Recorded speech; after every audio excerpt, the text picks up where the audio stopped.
Please welcome to the stage Head of Framework R&D Group at Samsung Research UK, Michael Barnes, and Senior Software Engineer at Unity Technologies, David Berger.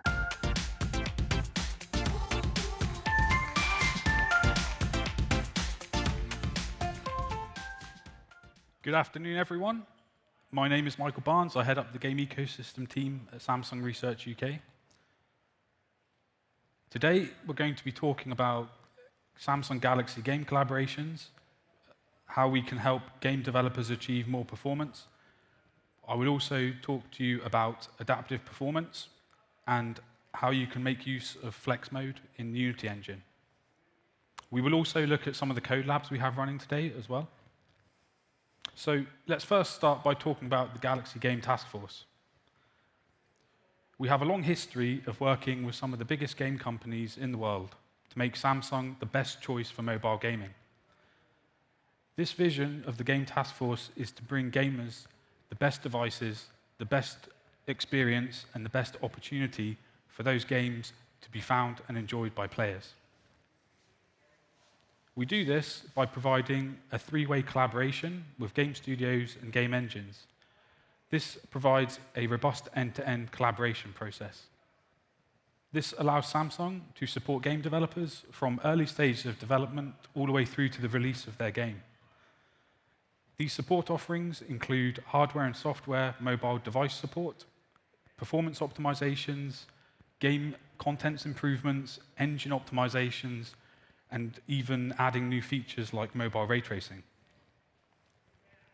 The Game Task Force is made up of several teams across the world. We have teams in UK, Ukraine, China, and Korea. As you can see, we're already working with some of the biggest game companies out there. We offer a range of technical support to help developers fix issues and improve performance. We provide a hotline to developers through communication channels on WeChat and Slack, and this allows us to respond very quickly and effectively to any issues the developers might have. And this can be from soft touch support like performance reports all the way through to on-site engineering support. So here's an example of a recent collaboration with Tencent on PUBG Mobile, where we added support for 90 FPS on the Galaxy S23. We also worked with Kakao Games on Ares Rise of the Guardians.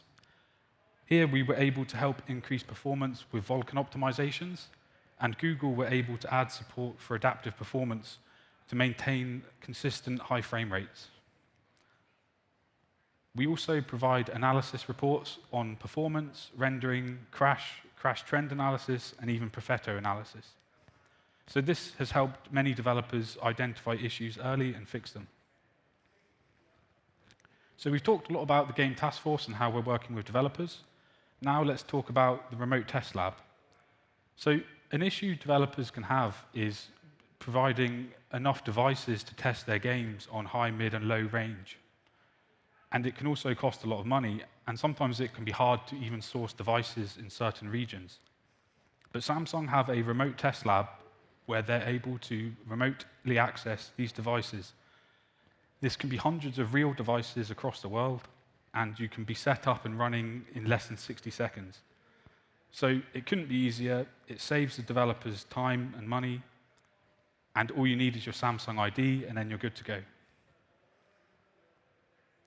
So here is an example showing remote test lab in action. Here we are looking at a Z Fold 5, and you can see how it's effortless to change between the different device postures. So here we have flex mode, and then back to the cover screen. So it's just like having a phone on your desk in front of you. So now we're going to look at how you can make your game foldable and some of the considerations you need to be aware of. So first, let's look at the benefits of the foldable. So just look at it, it's massive. And this makes it a great tool for multi-screen gaming and for multitasking. It creates a PC-like experience in your pocket, and there's a lot of potential to enhance your UI and player experience by making use of flex mode. Here are some examples of how the Nintendo 3DS has done this. So notice how the bottom screen is used to show a separate view of the game. This can be even things like inventories or extra functionality.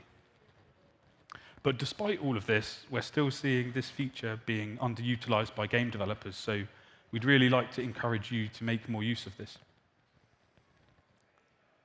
So another question we get from game developers is about the market size of foldables.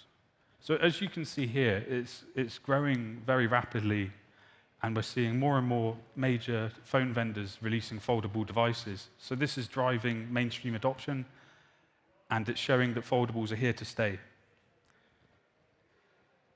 And don't just take my word for it, let's see what the developers are saying. So more and more gamers are using it, they're unfolding, and they're staying on the main screen because they think that the bigger screen makes the overall better gaming experience. So this is just a few of the reasons why you should be taking foldables seriously and consider them as part of your designing and testing process. Here we have a typical example of a mobile game where you have lots of UI on the screen. So games that are typically designed for PC and console, they will have lots of inputs because they're designed for keyboards and gamepads. But on a phone, these have to be mapped to the display, so you can quickly have an obstructed view. And Flex Mode can really help you by offsetting this UI to the bottom screen and freeing up the top screen to make a much more console-like experience. I also want to thank Unity for letting us use this game kit example, and we will have a link to it at the end. So, to get started with Flex Mode in Unity, first you need to retrieve the fold information. So here, this can be done with accessing the window manager through the Android Jetpack APIs. So this Java API lets us set up a callback so we can retrieve information on the fold functionality. We can then use the JNI wrappers in Unity to then use this functionality and change the UI. So now we have the fold information, we can then set up an adaptive UI.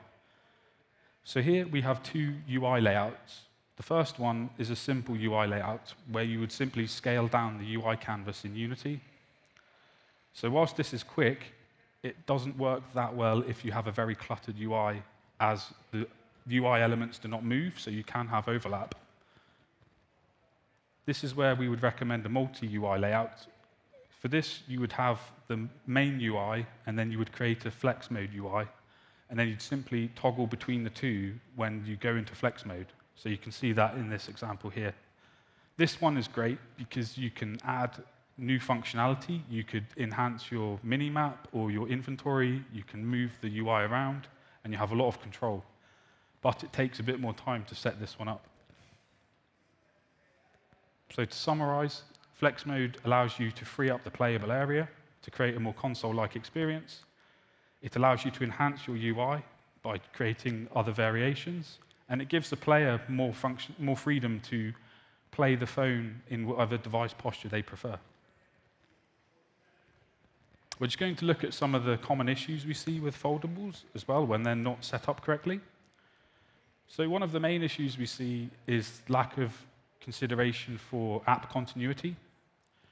So by default, Android will assume that your app is resizable. And if your app isn't resizable, then you'll see unexpected results, like you can see here where there's squashing and stretching on the UI. Also, if you set your app to being non-resizable, then it will run the app in compatibility mode. So here you can see an example on the right where half of the screen is essentially wasted in this mode, and there's a button in a corner which will restart your game and resize it if you press it. So this is undesirable. It's quite easy to enable app continuity. You just need to do three things. The first one is to make sure your graphics API can handle resizing at runtime. Secondly, make sure the Android resizable activity is set in the Android manifest. So it needs to be true if you can resize and false if you can't. And finally, your game needs to be able to handle screen layout and screen size configuration changes. So a configuration change is when you go from the cover screen to the main screen, for example. And if you're using Unity, this is all done for you. You just need to enable the resizable window checkbox in the player settings. Another issue we see tends to be with the screen layout. So in this example, we have Clash Royale by Supercell running on a Z Fold 4. And what you can see here is the game works normally on the main screen. Then when we go to the cover screen, you can notice that parts of the level are actually cropped off in the yellow boxes. So this is something that's really quick to fix, and we raised it to Supercell, and they did fix it, thankfully. And this is due to the different aspect ratios. And it's something that's really easy to identify if you use something like Remote Test Lab before you release your game. And this is just an example to show you that this can happen to some of the biggest games out there, so it's really worth testing your screen layouts. Another important consideration is optimized frame pacing. So frame pacing is where you have consistent frame delivery, and it also syncs up the display refresh rate with the game target refresh rate. So in this example to the left, you can see that we have a game running at 120 FPS, but the game target is actually 60 FPS, so we're seeing a waste of 50% of the frames. But then if we have frame pacing enabled, the game is running at 60 FPS, which is also matching the target FPS. So we recommend that you invoke the Android public APIs, or if you're using Unity, just enable optimized frame pacing. So here we can see how it all comes together. We have a foldable app with flex mode, app continuity, so going to the cover screen, and it has frame pacing enabled as well. So notice how smooth it is and how you can offset the UI to free up that top playable area.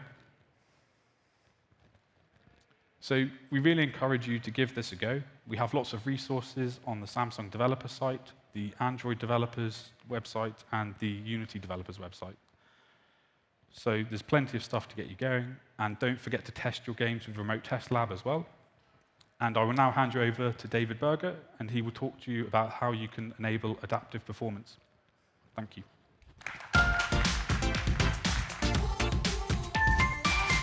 Thank you, Michael.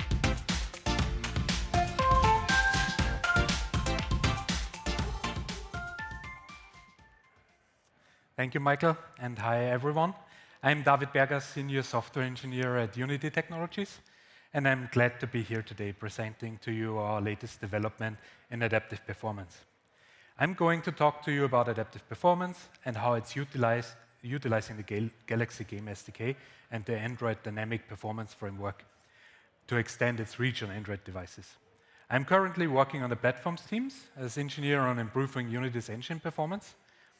Unity is a middleware and gaming ecosystem which can be used to develop cross-platform products easily. Famous games using Unity are Genshin Impact, League of Legends, Wild Rift, Call of Duty Mobile, Beat Saber, and many more. I've been optimizing many Unity projects, small, big, plenty of lines of Unity source code in the last 9 years at Unity. And today I'll talk to you about adaptive performance and what's new this year. Adaptive performance essentially helps game developers to scale their content based on device performance. But what exactly is it? Imagine you played Snake on an old feature phone, and a few months later, the new phone comes out. For me, the urge to upgrade phones was big, as the game was running slightly better on the new feature phone. I wanted to see game developers having the same experience again, but with less work for developers. The picture is quite trivial. You play your favorite game on the Fold 4 today, but tomorrow on the Fold 5. That will, without the developer having to recompile and publish their game again. And it looks better, it runs faster, and you can play longer with growing hardware power while still saving battery at the same time. The side effect, scaling to different models and hardware tiers without recompiling code, is as easy as it never has been. Even onto a fridge, like the Samsung fridge, like on the picture. Although, they might not need thermal control that much since they are pretty cool anyway. During my time of optimizing games, some things appeared over and over again. And it was clear that developers have no control over many of those problems and have no way to overcome them. Samsung's Galaxy game dev team in 2018 had a similar experience, and so it was just natural to work together and to give developers the control they need. That's how adaptive performance was born, supporting Unity 5.6 all the way to the latest Unity version. But that's not where we stopped. Over the years, we wanted to make it as easy as possible for developers to optimize for the game, and we added more features to utilize the APIs we developed with Samsung. We talked with many OEMs, hardware manufacturers such as ARM, and game developers to get APIs needed on different platforms and to eventually provide feedback and use cases to Google, helping them with ADPF. And naturally, we extended adaptive performance to all Android devices with the Android provider just this year. The great thing about this is that adaptive performance continues to work on all supported Android devices. And with just a single click, your adaptive performance integration for Samsung phones will automatically scale to millions of other Android devices.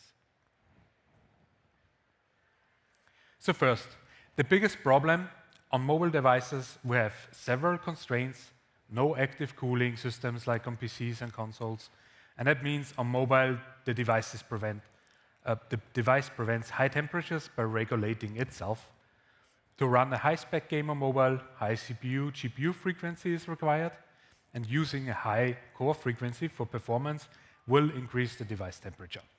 When it goes above a certain temperature, to avoid damage, the thermal throttling, the heat control, occurs to lower the temperature, lowering the core frequency, causing performance degradation.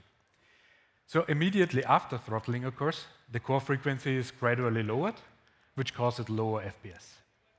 The other issues on mobile is that mobiles use a limited battery, and therefore it's necessary to use lower power for the same performance. And because in order to reduce the power consumption, it's better to use lower core frequency, which also has a good effect on heat generation. Now, the biggest issue though is that the developer cannot control the temperature, time of throttling, or the core frequency at all. And to solve those issues, we made APIs to let the developers get exactly that info for the first time on mobile devices. We provide temperature warning APIs even before throttling appears, so developers can take action. We provide temperature trends to validate developer actions. We provide precise CPU and GPU and frame timings and the bottleneck detection to make it easier for developers to know what needs to be changed. As you can imagine, if your phone with 60 FPS throttles and it reduces it to, for example, 30 FPS, it's quite not a pleasant experience to play the game. And that's what we try to solve. Now, APIs are great, but an easier integration into Unity is even better. That's why we created the indexer, which uses the thermal and performance information and creates a quantified index of the whole system. It then updates scalars to increase or decrease their details to help sustain performance. A developer can use the existing scalars interfaces and scalify any of their systems. But we also deliver some scalars which represent common properties you would scale if you want to balance performance versus battery life. Some of those scalars are listed here. For example, there are different shadow scalars. If you use the universal render pipeline, which is default in the newest Unity version, it will scale the shadow distance, the shadow quality, or shadow cascades depending on the device status. Most of our scalars target either CPU or GPU, but you can use them to target any function in your game. Scalars are great, but we added a few more features over time. Let's talk about some of our latest features. Overall, Adaptive Performance 5.0 comes with a new lifecycle API, which gives you more control over when to enable, disable, start and stop adaptive performance in your application. It's essentially to make it easier handling certain subsystems and features in your app, and we improved access to the active subsystem. This enables you to working with different subsystems and decide what subsystem should be used in which area of the app. For example, on a Fold 5, you might want to use the Samsung provider in one scene, but the Android provider in another scene. And this new way to handle subsystems enables you to mix and match providers as well as their features. We also added a new performance mode, which enables you to listening to the performance mode changes a user requests and react swiftly to it. A big change is also the Android provider, which extends your game optimization with adaptive performance to any Android phone on the market. And to make all those things easy to check during your development, we added the Android provider also to the profiler, similar as the Samsung provider before. We can see this on the slide, how the Unity profiler looks like with the integration there. So for this talk, we choose to integrate adaptive performance into DevTech, a demo we created at Unity to show the capabilities of our universal render pipeline. It's a great example, as it stresses the system enough and has great features scalable with adaptive performance. As we heard earlier, Unity essentially supports the foldable fold out of the box. And here on the slide, we see the front display of the Galaxy Fold 5, showing the whole island in the DevTech main menu. And once unfolded, the game continues running in a picture mode. And by default, the phone asks to essentially restart the app for full screen, since we don't use a flex mode, and the restart simply runs the game in full screen. But as you heard before, there is ways in Unity to make it a smoother gameplay experience. Now, what did we add to DevTech? By default, the automatic performance mode is enabled, but for this demo, we disabled it to see the effects of the different scalars more easily.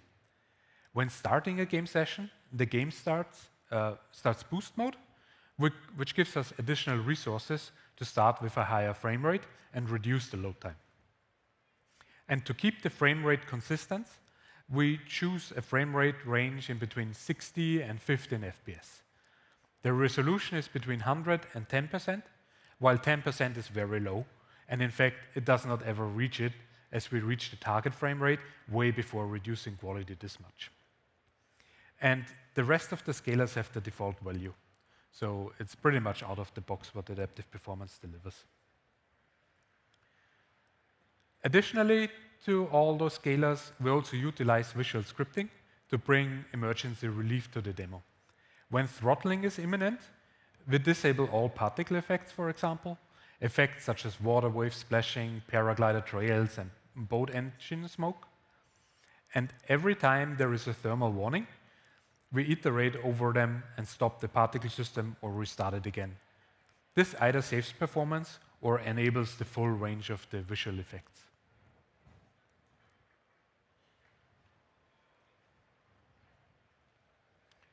Now, the integration was done with the Samsung provider, but recently we released the Android provider. And that's going to be a lot of work to adjust to get it running, you might think. But no, it's really easy, I promise. With the adaptive performance setting, you can simply turn on the Android provider, and it will optimize your games straight away on the Android devices without having to change anything. If you happen to use adaptive performance before with the Samsung provider or the Unity simulator, you made custom optimizations, those will automatically work on all supported Android devices without any additional work. But how does this work exactly? And is there more? The answer is shortly yes. The new standard API and Android ADPF are the key elements of the Android adaptive performance Android provider. The ADPF hint API, which helps the OS to ramp up and down the CPU based on what's going on in your game, is currently enabled by default in Adaptive Performance Core and not handled as a separate API. The Adaptive Performance Thermal API, the ADPF Thermal API, that gives you your game's signals about how close you are to being thermally throttled, translates to the Adaptive Performance Thermal status. The Game Mode API advises you about the user's preference for performance or battery, and is available in the Unity Core Android Game API, and translates to adaptive performance, the performance mode. And lastly, the Game State API lets you tell the OS about what you're doing so that it can adjust to meet your performance needs, and is currently available in the Unity Core Android game API, and only enables the initial loading status during the adaptive performance initialization. Now, to have a better overview of the versions we support, we have a little support matrix here. Generally, the good to know is that Adaptive Performance 5.0 with the Android provider 1.0 are verified for Unity 2023.1. They do, however, still work on Unity 2022 and Unity 2021. Only versions before Unity 2021.2 are not supported. And the Samsung provider is also in version 5.0, supported throughout all the versions. The important bits are that the adaptive performance APIs are bound to certain Android versions. The thermal APIs work from Android 11 on, the performance hint APIs work from Android 12 on, and the game mode and game state APIs are available on Android 13+. Now, on the Samsung provider, all the APIs are supported through Android 10 and up. You will not get compilation or runtime errors if you try to use a feature on a non-supported Android version, but instead you will get the console log and the feature will not actually do anything. In certain cases, it's not even compiled into your code and won't use any resources.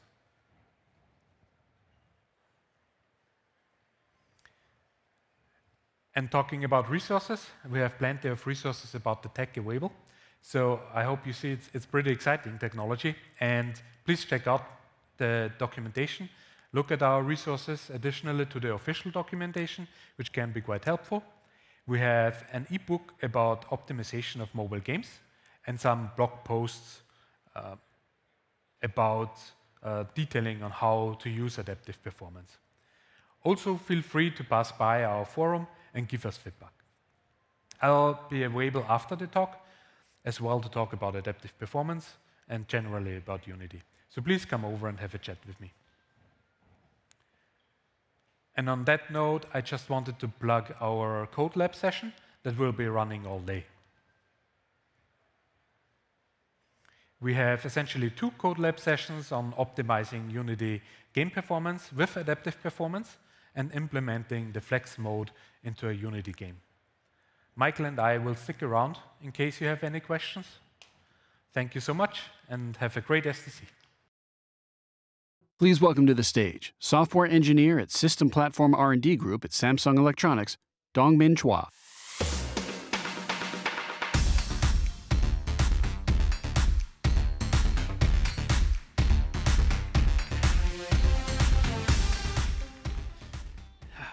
So, welcome everyone. Thank you for joining us today. In this session, I will explain what Samsung is doing to improve your gaming experience. First, game optimization. Before we begin, let's think about what optimization is. Optimization can be defined as maximizing benefit from the limited resources and environments. When it comes to optimization in games, performance is a key benefit. As an example, our optimization case, Nitro. You can see the blue line in FPS graph after optimizing. As you can see, the FPS remains stable instead of fluctuating. And the limited resource and the situation can be seen as temperature. If you look at the second graph, you can see that the temperature has become lower after optimization. This means that optimization can result in more consistent performance for users.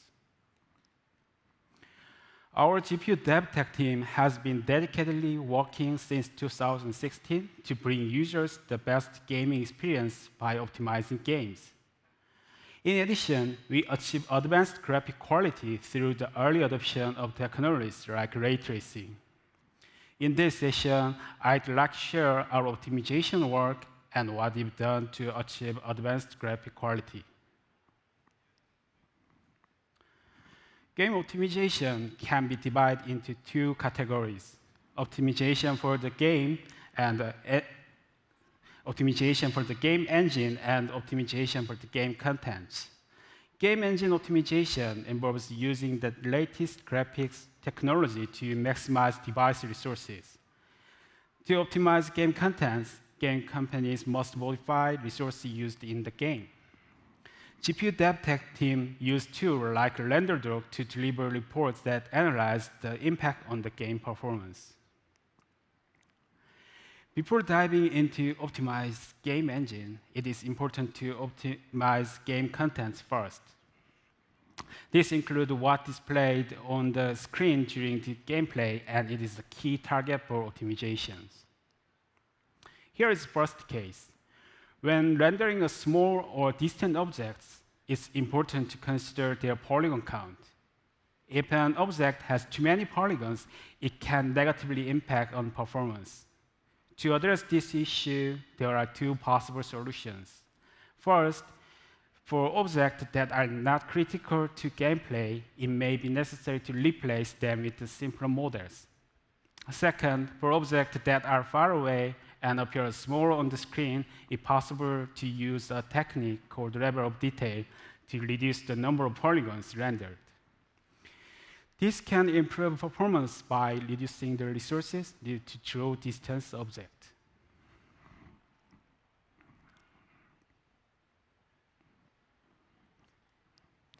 In this case, you are drawing the same object using multiple draw calls.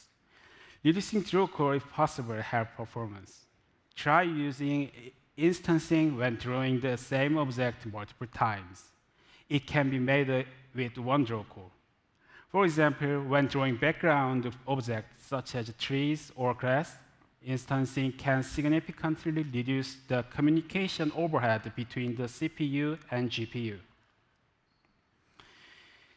Here is another case. If you look at the draw call one by one using the RenderDoc, there are cases where parts that are not actually visible are drawn. In this case, we suggest more precise culling to game company to avoid drawing unnecessary objects. Culling is eliminating unnecessary objects before rendering. This can be positive or performance. In order to apply optimization in these cases, eternal decision making is required at the game company. At GPU DevTech, we analyze using the eternal tools and RenderDoc and provide the results to game company to help them make decisions. However, optimization for game contents may result in a visual trade-off when applied. In the next chapter, I will explain in detail the optimization technology using Vulkan, variable rate shading, and game scaler used in engine optimization. Game engine optimization is accomplished through source-level contribution to game engine. And close collaboration with the game engine company is essential for contribution. Since 2014, we have been contributing to engine optimization through cooperation with the Unity and Epic Games. We have also recently applied our optimization work to new commercial game engines like Cocos and Godot to improve your gaming experience. However, it is difficult for game companies to use optimized game engines directly because upgrading an engine is a complex task that requires a significant amount of work. To solve this problem, we began collaborating with the game companies in 2016 to apply the latest technology to the Android ecosystem quickly. As a result, many games were able to be released with the latest optimization technology. Now, I will explain one by one the technologies used in engine optimization mentioned above. Vulkan is an explicit 3D graphic API with cross-platform portability. Compared to OpenGL ES, Vulkan is a lower-level API, which means GPU drive is really thin. It's highly efficient API, which means we can expect higher and more stable performance, longer battery life, less temperature problem, and efficient use of GPU for higher quality visual graphics. I will introduce some of the Vulkan optimization work. Reducing the number of render stages that define how objects are rendered is an important point in optimizing performance. This is due to high resource consumption of switching render stages. Here is the post-processing pipeline in Unreal Engine 4.27. As you can see here, it's a separate render passes, and you can minimize the number of render paths by merging the tone map paths and select UI paths. This is also an example of reducing render paths. LUT, called lookup table, is for tone map on the screen. LUT is typically not modified in every frame. If the screen tone does not change, you can optimize it by reusing the previously used LUT buffer rather than redrawing it every frame. You can also optimize the number of render passes by combining the LUT rendering path with the tone map path. Here is another optimization, relaxed pipeline barriers. The barrier is used to synchronize between pipelines. If you look at the bottom of the screen, you can see a pipeline consisting of several shader stages. First, let's look at the scene on the left, before optimization. In this case, in order to run the vertex shader on the next pipeline, the computer shader is current pipeline must finish.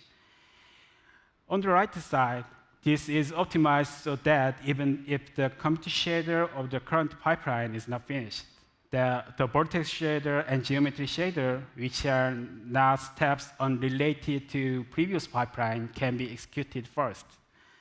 I will explain a little more detail in the next slide. To make it easier to understand, I modified the pipeline diagram according to actual execution order. In the case on the left, the vertex shader in the next pipeline is not executed until the computer shader is finished. After optimization,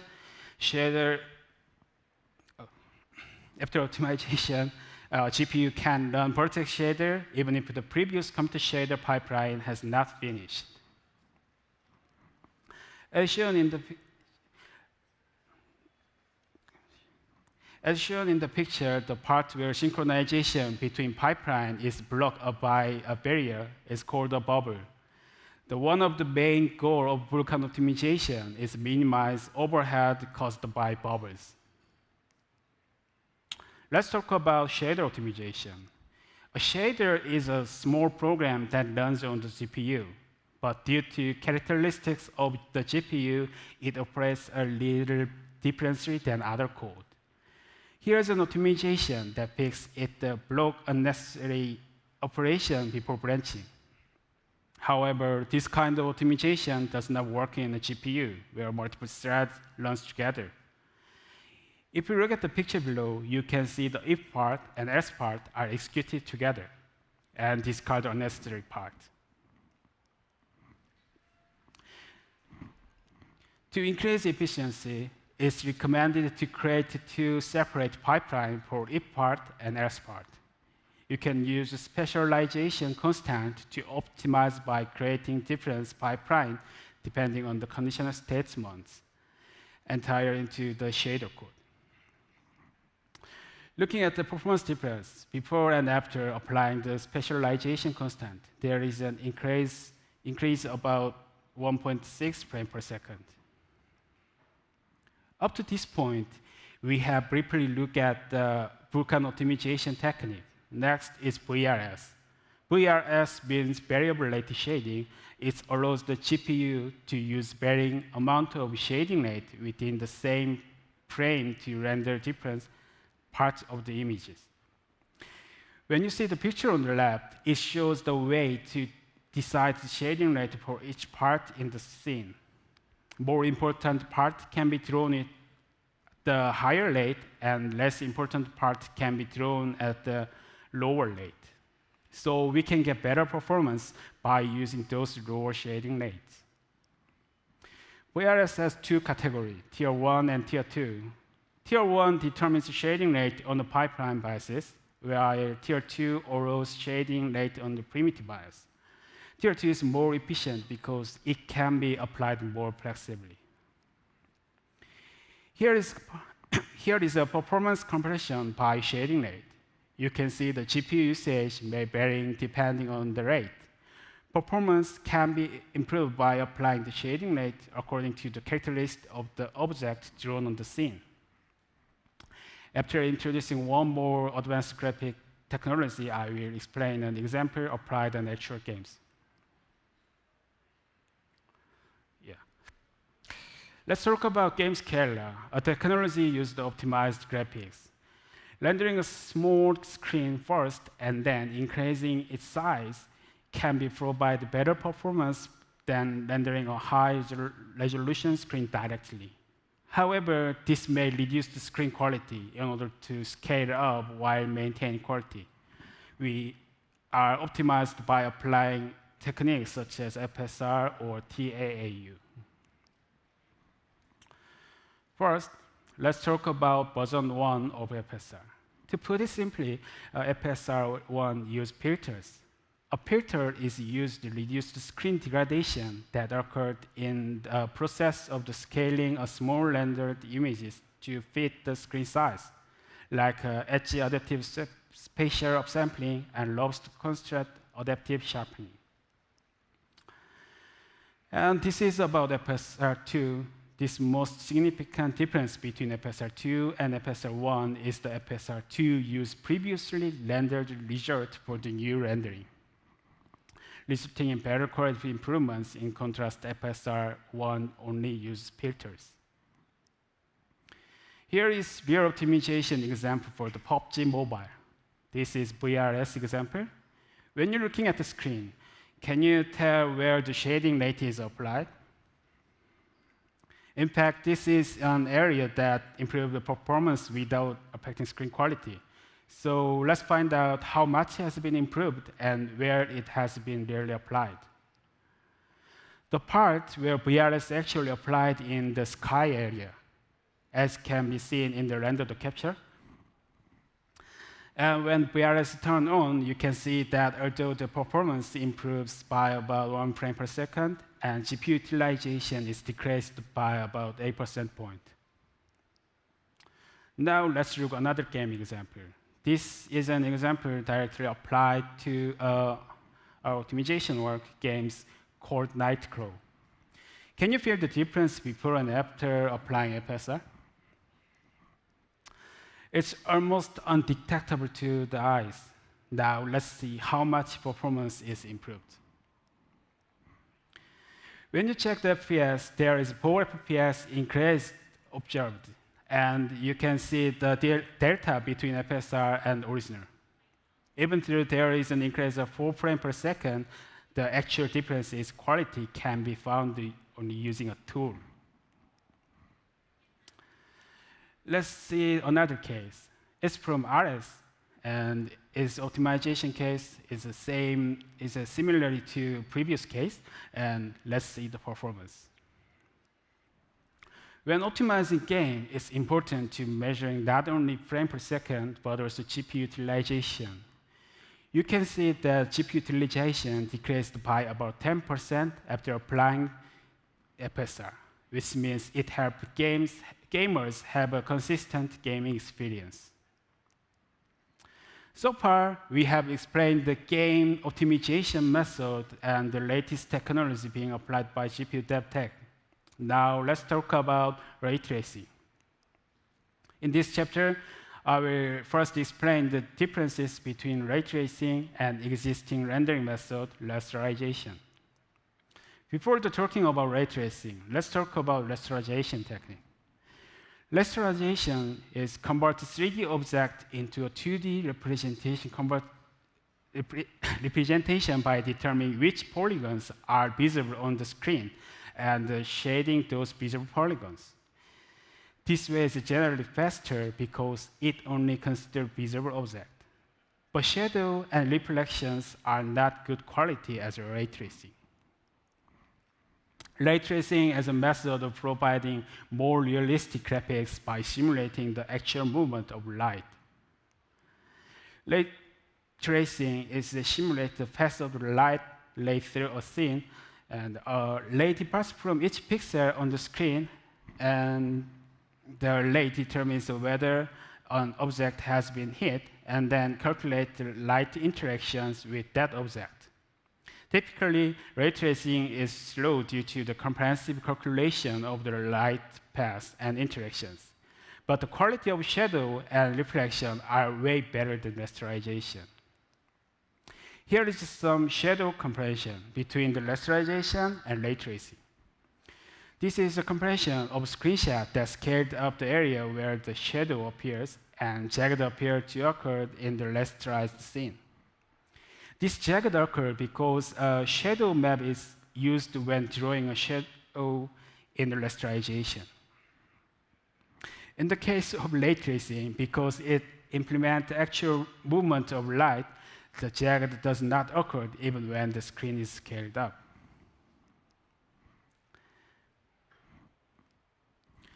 This video shows how realistic shadows look when implemented with the ray tracing and compares the rasterization.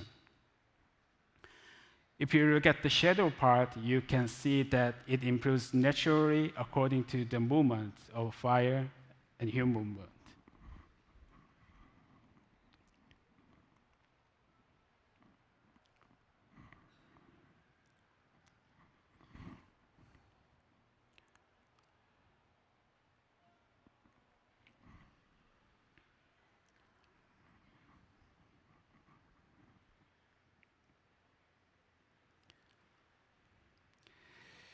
And this video is about reflection.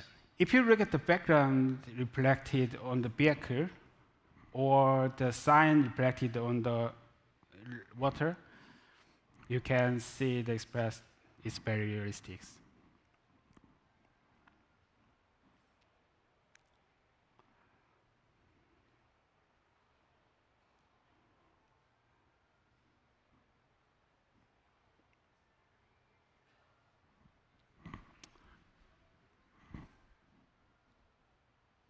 Pretty cool.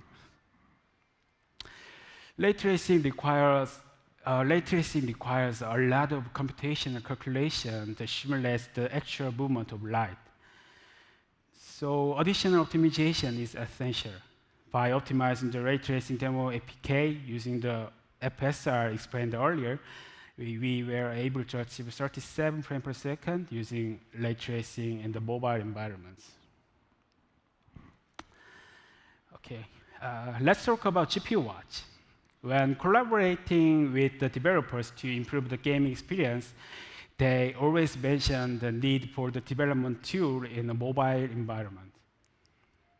Though this minor inconvenience make it difficult for developers to optimize performance in the mobile environment. So we created GPUWatch. GPUWatch can be activated anywhere in just 3 steps without need for a connection to a computer or separate installation in the Samsung Galaxy device. Let's talk about how GPUWatch is running. During the game is running, GPUWatch shows the performance information in real time on the device directly. With this, developer can monitor the performance during development easily. There are several results showing the performance information, FPS, CPU and GPU utilization, their resolution, and which graphic API is used, and so on. Let's take a look at it one by one. With an overlap graph showing FPS based on surface, using this, developer can check the current FPS and where the FPS is dropping on the screen in real time. Also, you can check GPU and CPU load. With this, developer can recognize the application has an overload on CPU or GPU side. It shows context information. First, which graphic API does it use? And in this example, currently, it uses Vulkan. There's a number of front of this. It is process ID, and the last number is geocontext ID. And second is resolution. It uses 720p. Lastly, you may not be familiar with the type of GPU driver, but the GPU drivers are available for download through Google Play. This information allows developers to recognize the type of driver being used. Someone think FPS and CPU, GPU load are not enough information to measure performance. So we support the professional mode for developer. It supports the render stage information and other various counters, also features like dumping as a file, the performance measuring data. The Pro mode provides a dump function and also provide an HTML visualizer that allows you to easily view the dumped measuring data. Additionally, in Pro mode, you can also view other counter information such as a shader load and the temperature things. The render stage shows which GPU stage takes a long time based on the render passes. As you know, these days, game applications use many render paths on post-process for some effect. Game developer wants to check which render paths take a long time and which shader job is heavy. The render stage wizard can help in this case.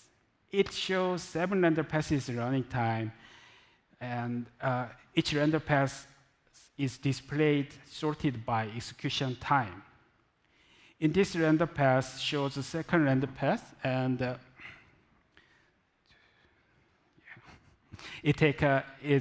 first render pass it takes 1 millisecond, which is 25% during 1 frame.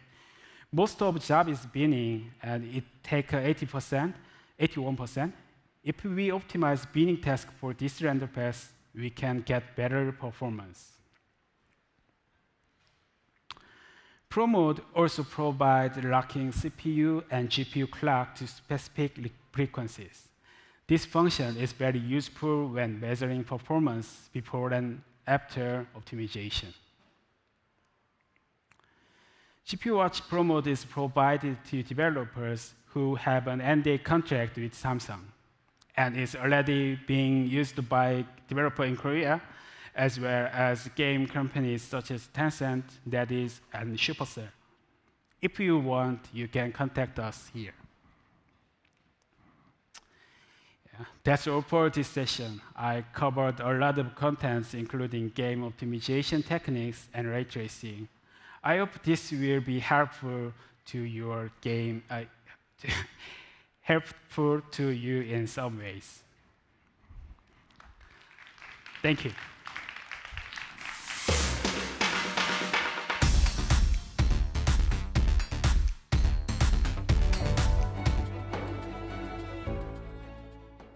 Now let us welcome Vice President of Game Service Business Team at Samsung Electronics, Jong Woo, and Corporate Vice President of Advertising Service Group at Samsung Electronics, Sang-Chul Song.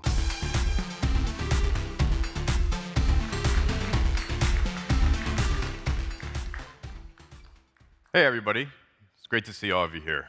I'm Jong Woo, and I did not get much sleep last night. Probably operating on about 4 hours of sleep and about 4 cups of coffee. And I blame that all on David Beckham. You see, yesterday night, when I probably should have been studying the notes for this talk, I made the mistake of turning on Netflix. And Netflix knows that I love me a good sports documentary. And right there was a 4-part documentary series on Beckham. And in a matter of seconds, I was immersed in Bex and Posh. And before I knew it, it was 3 episodes in and 3 hours later. And I finally forced myself to go to sleep.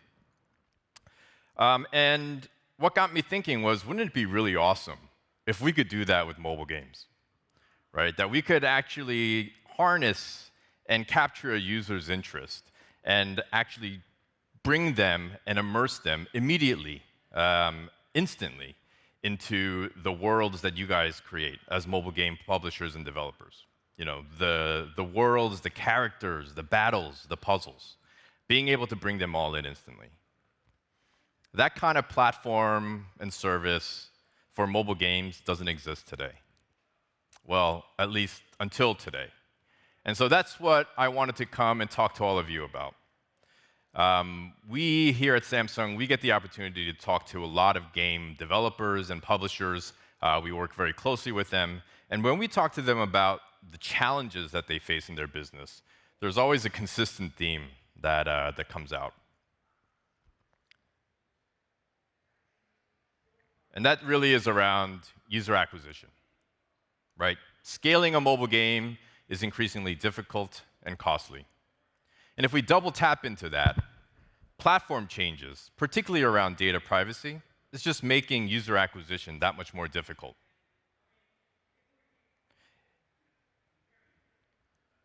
When it comes to what we ask users to do to get into our games, we ask them to run through a lot of hoops, right? Jump through a lot of hoops, from ad impression to ad click. The ad click then takes them to the App Store, where they have to click on the install button again, wait for a download and install, and then get into your game by clicking on that game icon that just shows up on their device. And as you guys will probably know, those conversions are not great. And that will create significant challenges to your UA campaigns and your ability to optimize for a return on that UA spend. Additionally, mobile games are just becoming more robust, requiring more computing performance, storage, memory from our devices.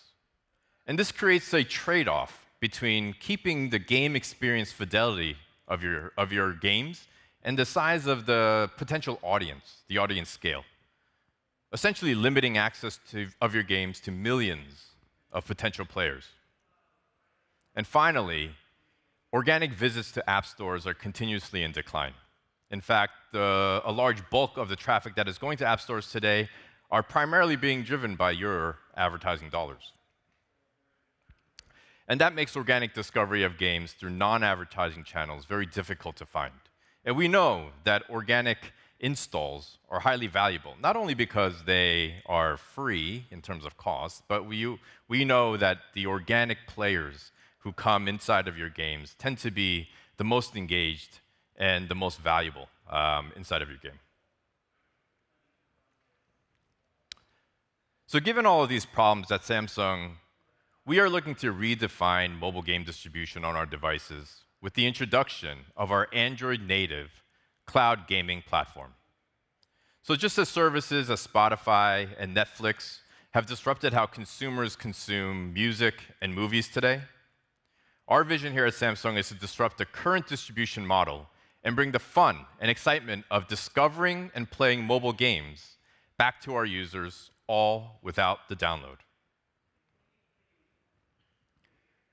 Now, as you can imagine, by eliminating the download, our cloud game platform can make your paid acquisition campaigns significantly more efficient. Our platform will allow you to bypass the App Store's install process and bring users directly from an ad click into your game via streaming. What this means for your UA campaigns is that a user who clicks on the ad is inside of your game, essentially making a CPC, or a cost per click, equivalent to a cost per install or a CPI. And we believe that this can help drive significant scale at the very top of the user acquisition funnel for your games. Now, in addition, cloud streaming reduces the dependency on a user's device, with all that computing being done in our cloud environment. So your games become immediately available and accessible to all users with Galaxy devices. And when it comes to organic discovery, we got you. Millions of mobile gamers use Game Launcher as an application which is preloaded on all Galaxy devices to manage their mobile game experience. We have redesigned the Game Launcher app and rebranded it to the Samsung Gaming Hub, to focus the user experience on easy and personalized content discovery and the ability to instantly play these games directly without install. So now a gamer can come in, peruse, click on a game, and get inside of the game in a matter of seconds. Again, without the need or the friction of downloading the game or installing it. We believe that this is going to be a really important tool for you guys as you guys are augmenting your user acquisition campaigns to your games. So how does this all work? We've created a virtual Android environment, and your APKs and all the resource files that unpack post-install, we pre-install those into the virtual Android machines, keep those warm, and ready for when a user wants to start their stream. And when the user is ready to start their stream, we can provide that access to them in a matter of seconds. Now, it was important for us as we built this sort of ecosystem and platform out that this platform seamlessly enables your existing business operations. And what I mean by that is that we support and are optimized for free-to-play games. That means that we are not charging users a subscription or any kind of upfront payment to get access to your content. You can almost think about it as this Android environment virtualizing the App Store function in the cloud. We also support existing in-game monetization that you guys have already optimized inside of your games, whether that's in-app purchases, Battle Pass subscriptions, or in-app advertising. We are able to fully support that in our cloud environment. And we also know that as you run your UA campaigns, attribution is of paramount importance for you to be able to track the efficacy of your campaigns. And so you can run your UA campaigns through the cloud version of these games and get full campaign attribution through the MMP providers that you are currently using. And today we support cloud game attribution thanks to our partnerships with some of the leading MMP providers in the space today. AppsFlyer, Adjust, and Kochava.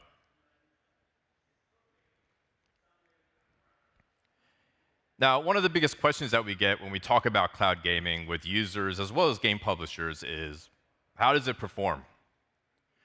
And I can assure you that a great player experience in your game is at the core of how we optimized our platform.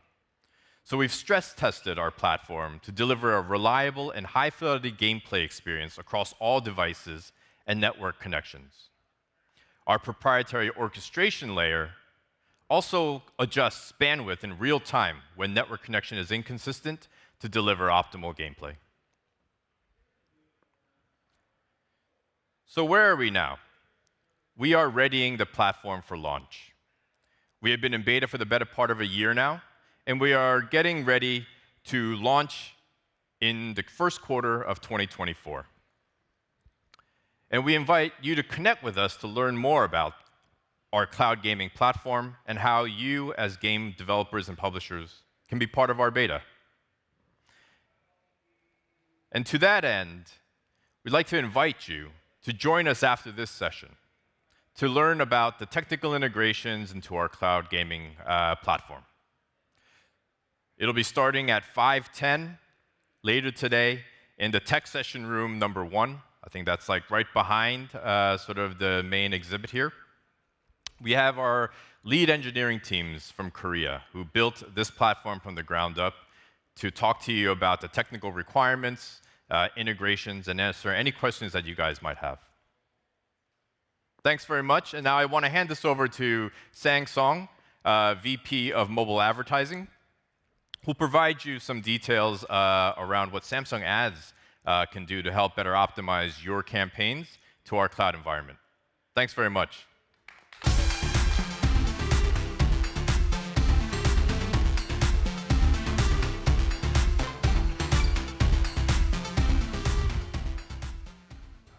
Well, thanks, John, for presenting the cloud games and the new exciting opportunities for game publishers. Hi, my name is Sang Song, and I lead the mobile advertising business in Korea. And as John said earlier, one of the greatest benefits cloud gaming brings to game publishers is the low UA cost. Now, let me introduce how Samsung can further help you with this. Before I begin, many of you might be wondering whether we at Samsung provides the advertising service. The answer is yes, and we help advertisers reach their target audience through our premium content in brand-safe environments. In the US alone, we can reach 125 million consumers and provide the performance reporting across the full spectrum of the funnel. Our premium inventory includes our own services, both on mobile devices and TVs. Okay, then what exactly do we have? At Samsung Ads, we own and operate a full-stack ad platform. That includes DSP, SSP, and DMP. Among these, as some of you guys might know well, DSP provides an interface for us to set up advertising campaigns for advertisers. To stay in the context of this session, those advertisers can be cloud game publishers. And we run advertising campaigns based on various targeting criteria. Combined with the Samsung-built machine learning algorithms to optimize bidding and targeting, your ad campaigns are presented to high-value gamers who are more likely to enjoy your games. All right, without a doubt, the performance-optimized ad campaigns is important. And the name of the game here is machine learning algorithms. Among many other techniques, we build machine learning models to predict high-value gamers based on the various signals, both deterministic and probabilistic. We collect those data from our own devices, mobile and TVs. And we also place bids in open auctions for other inventories as well. Therefore, it's really important that we also build machine learning models to find the right price to bid with. The price not high enough to win the auction, but low enough not to overpay. All right, we are not the only ad platform that claims to provide cost-effective UA campaigns. Then, what makes us different? We benefit largely from the simplified funnel cloud gaming makes possible. In the conventional funnel, if you think about it, on the left side of the slide, the funnel is really deep. A user would need to see an ad and clicks on it, which then would take the user to the App Store, where the user would need to click the download button again to install the game. And once the installation is complete, after a few seconds to a few minutes, depending on the size of the game, the user would now need to remember to come back and click the new game icon, buried somewhere on their phone, to finally launch the game. This is a long journey. On the other hand, in cloud gaming, a user sees an ad and clicks on it, and boom, the game launches right away. Combined with the state-of-the-art optimization algorithms I mentioned earlier, this very simple funnel enables you to acquire new users at a fraction of the cost it would have taken in other platforms. The simplified funnel is not the only secret recipe we have. Only Samsung Ads has Samsung Ads data. We couple our proprietary data from our own mobile devices and TVs with your data and also data from our data partners to enable smarter campaigns and better outcomes. All combined together, our goal is to achieve your goal by maximizing your return on ad spend. And with the cloud gaming and performance ad campaigns and the ad platform that we talked about, we are ready to provide the full package, and we are ready to serve you. Thank you for your time, and as John mentioned, we are going to have a separate session at 5:10 p.m. today in Tech Session Room 1, where we are going to take all the questions that you might have and answer, we'll be happy to provide all the answers for you. Thank you.